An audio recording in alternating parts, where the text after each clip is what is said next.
2 of being educated from Spirit about the different soul contracts. So in part 1, I explained the Hallmark crap show marketing idea that is twin flames. I'm not saying they're real or not.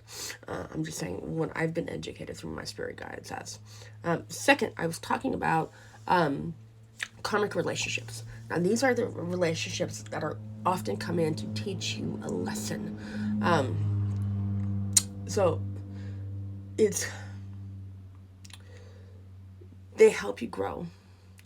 They're also extreme variations of kind of like almost this really high. You think you found your person, and then it's just a whole bunch of shit.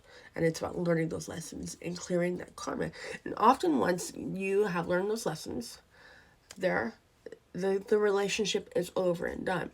Now, for a lot of people, part of the lesson is knowing when the relationship is over and when it's done.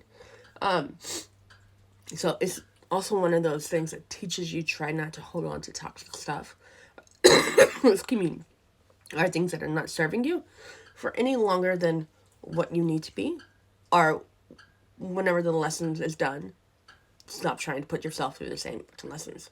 So this might be a little bit of a message for some of my lesbian friends out there who are in relationships for 20 years that ended 2 years into it. Kind of like a really long one-night stand.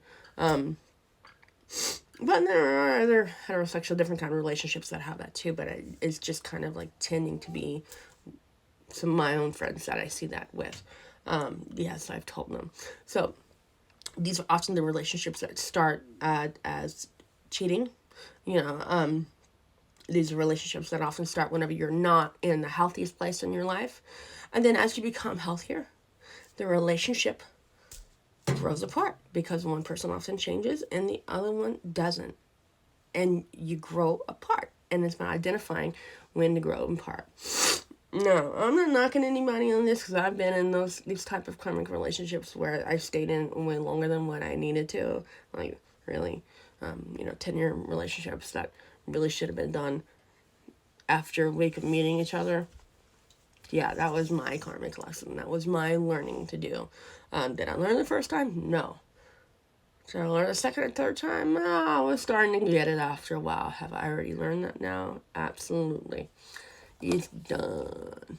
So, but the next type of relationship I want to get into are soulmates and soul groups. And what are the differences? Stay tuned for part 3.